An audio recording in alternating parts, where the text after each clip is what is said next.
If you're enjoying the Witness Files on Haunted UK podcast, please consider supporting the show on Patreon or Ko-fi. Simply search for Haunted UK podcast to find us.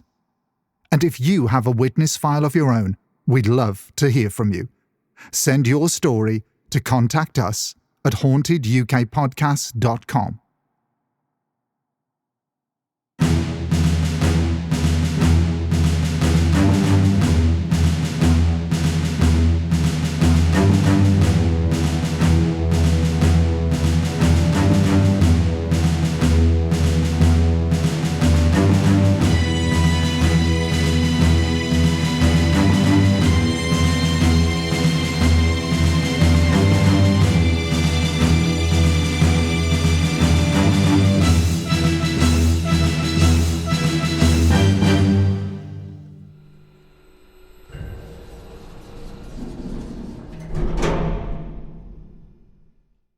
Hidden deep within the archives of the Haunted UK podcast sits a filing cabinet, filled with first-hand accounts of paranormal and unexplained encounters sent in by ordinary people who experienced something extraordinary. These are not urban legends. They're not campfire stories. They are witness statements. Each file is a real submission, shared by someone who saw, heard, or encountered something they still can't explain. For years, these accounts have remained sealed, locked away, and catalogued. Until now. In this series, we open the files, we unlock the archive, and we let the witnesses speak for themselves. What follows may challenge what you believe about the world around you, and what might exist just beyond it. So let's open the filing cabinet and select a case file.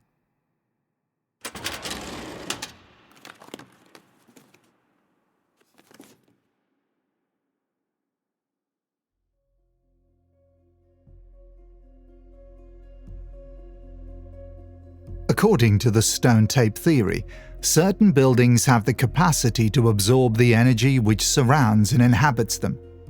For instance, if a castle has seen unspeakable horror over the course of decades or even centuries, those occurrences can be absorbed by the fabric of the building itself, then replayed when a trigger is activated.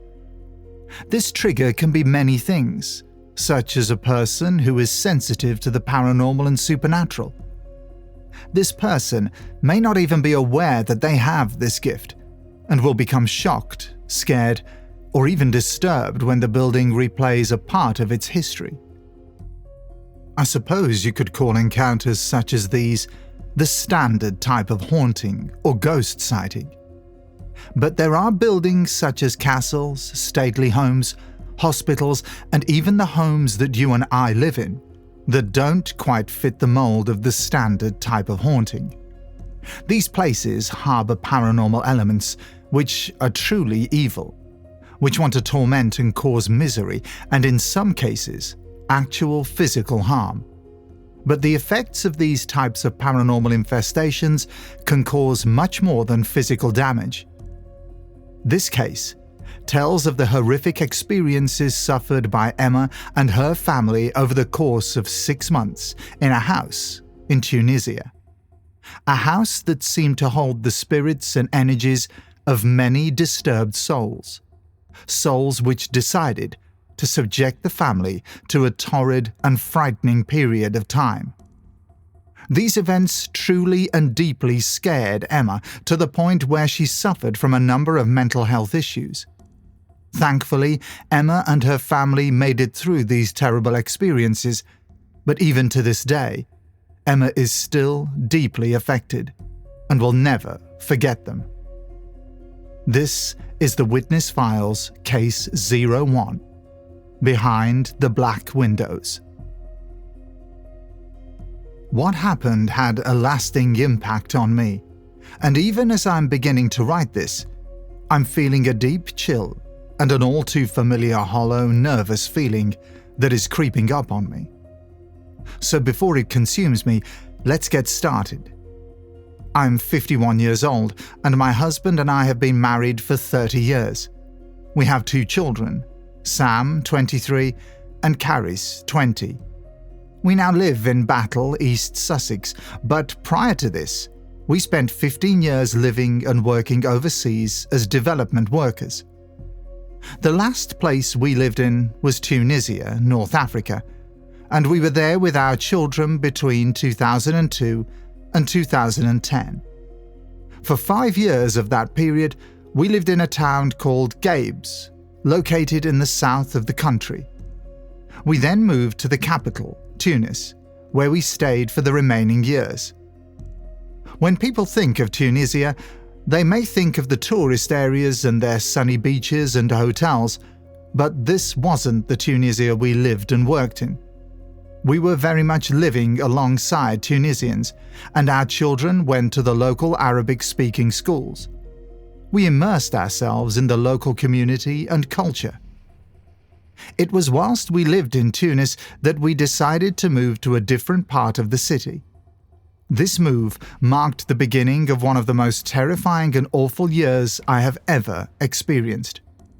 14 years on, I've never written it down before now, and I don't often talk about it as it raises huge anxiety and fear in me.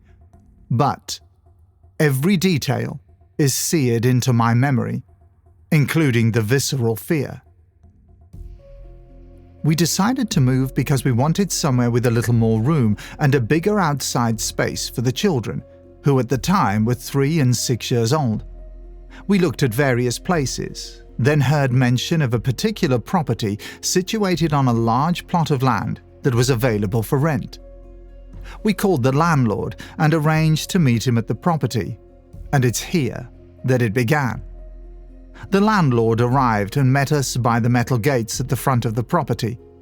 He was noticeably sweating and agitated and was fumbling with the keys. It made us feel a little wary, but we put it down to him being a stressed person or simply having a bad day. He opened the gates and we entered the property, which was amazing. It was a large 1-story house with a veranda, and it was indeed on a large plot of land, with pomegranate trees, orange trees, grapevines, and plenty of open space. As we approached the front of the house to climb the veranda steps and go through the front door, I became aware of something feeling off. I instantly felt strange, and as I looked at the property, I noticed the glass windows with open shutters.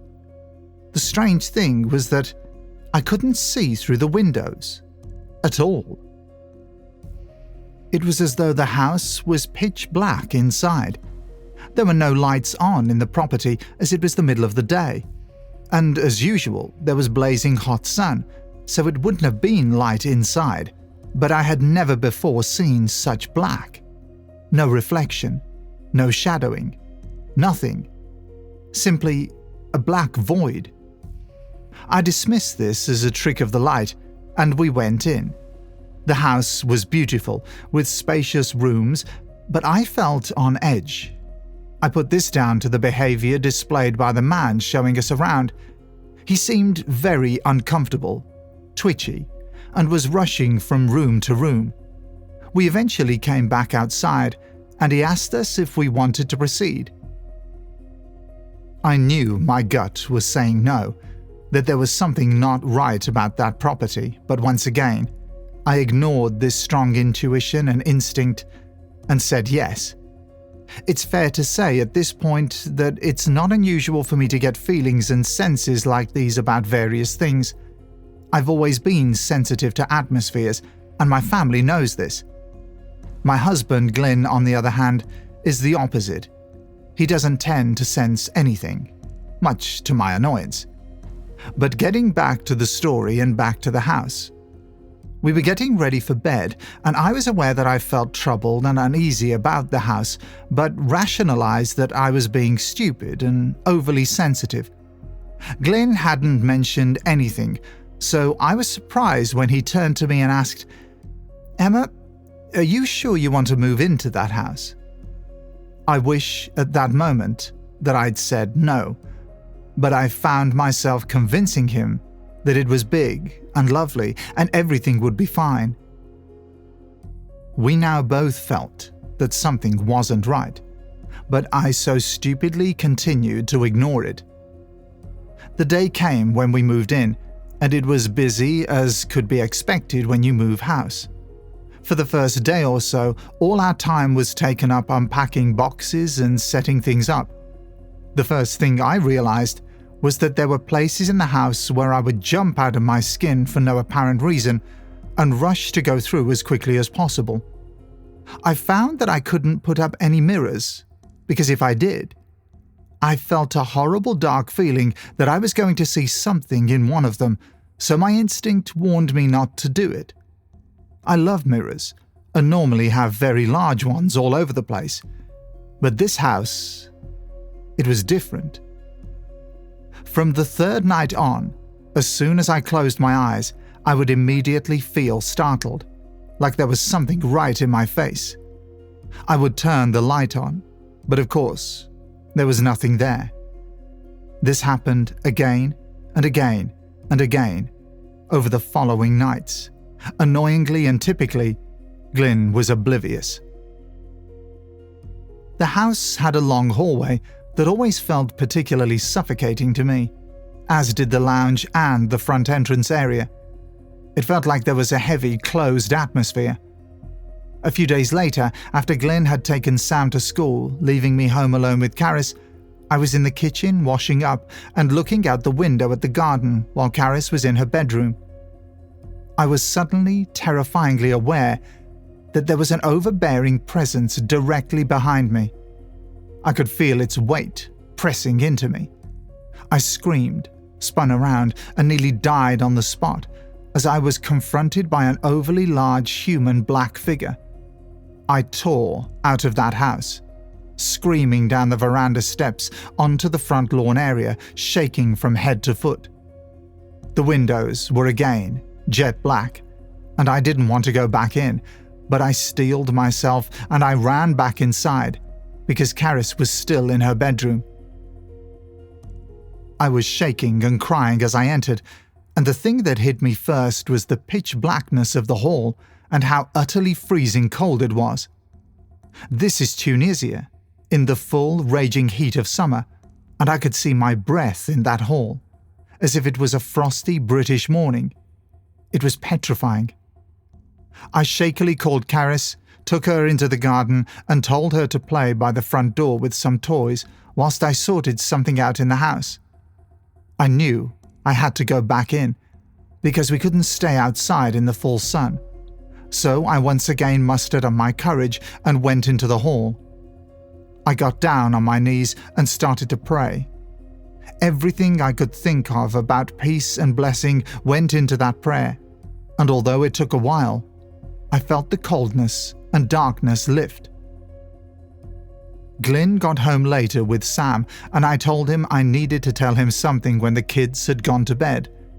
The trouble is, when you know the other person doesn't feel things like you do, especially in situations such as these, however you try to describe it would just sound over the top.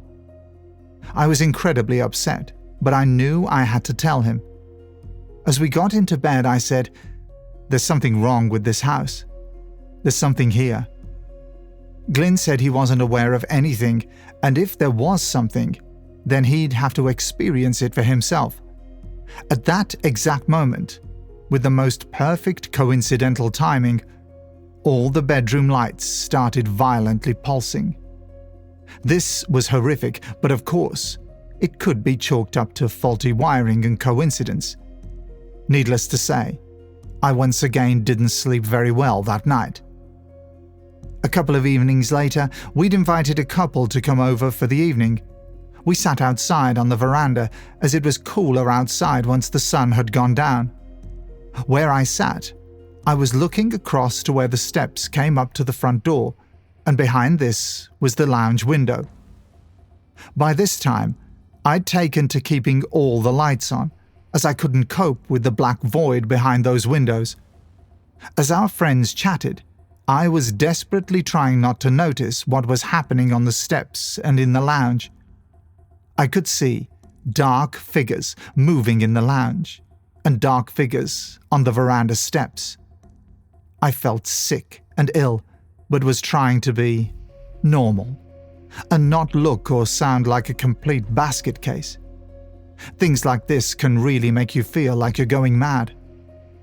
Suddenly, the wife of our friend jumped up and said, "I'm really sorry, but please tell me that someone else can see the things in the lounge and on the steps." I thought I was going to have a complete breakdown. I felt a mad mixture of utter terror because there really was something wrong with the house, and relief because my experiences were being validated.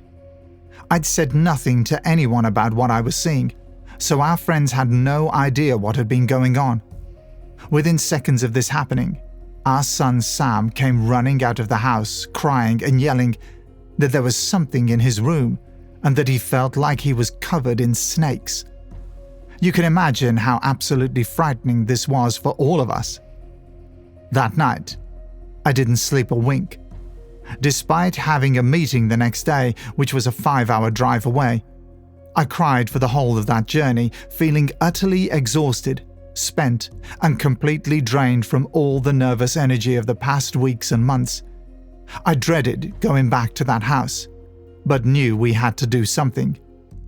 We knew some missionary friends in the area, and we asked them to come help us perform a house cleansing. After this was done, things improved, but we still left the house and Tunisia after being there for 6 months. I've never felt so relieved to get out of a house in my life. I've never lived anywhere like that before or since, and the biggest lesson I learned from the experience was to never ignore your gut instinct or intuition. If only I'd listened to my own warnings, it would have avoided 6 months of absolute hell and severe mental stress and anguish. People may scoff, but negative experiences with the paranormal can badly impact your mental health and well-being. You're trying to deal with situations and incidents that many people don't believe actually exist. After living in that house, trying to cope with matters that nobody understood, I had a year of unpredictable panic attacks. For 6 months of that year, my levels of fear and anxiety were constantly elevated. I'm certain this was linked directly to the experiences which took place in that house. In Muslim culture, there is the concept of jinns, spirits that can torment people and cause them problems. I have no idea if this was a jinn, the spirit of a person, or the land having some sort of negative history. Whatever it was, it felt incredibly powerful. My husband can verify this story, as can the couple that were with us on the veranda that evening. We've kept in touch over the years. I wish I could better express the experiences as well as the huge lasting impact they've had. Nothing has scared or affected me so deeply before or since, and we've lived and worked in 5 different countries. Witness account provided by Emma. Maybe this story should be a warning to everyone who is about to rent or buy a property. Emma's sensitive side continued to raise concerns about the ominous and dark feelings in that house, but instead of heeding those concerns, she pushed them aside. She now says she'll never ignore these warnings again, and she'll trust her instincts and intuitions. Apart from the mental scars which these experiences have left Emma with, her story has a somewhat happy ending. She and her family now live peacefully in East Sussex, and she knows exactly what to do if, or when, those feelings ever make themselves known to her again. Say no, turn around, and walk away. And that brings us to the end of this case. The file is closed, the testimony logged, and for now, the archive falls quiet. But these stories don't disappear, they wait. And if you have a story to tell, an experience you still can't explain, why not send it into the show? Email us at contactus@hauntedukpodcast.com with the subject line, The Witness Files, and your account may become part of the archive. So be sure to join me here next time, deep within the archives, where we'll unlock another case, hear from another witness, and once again open the witness files. Until next time, stay safe and take care.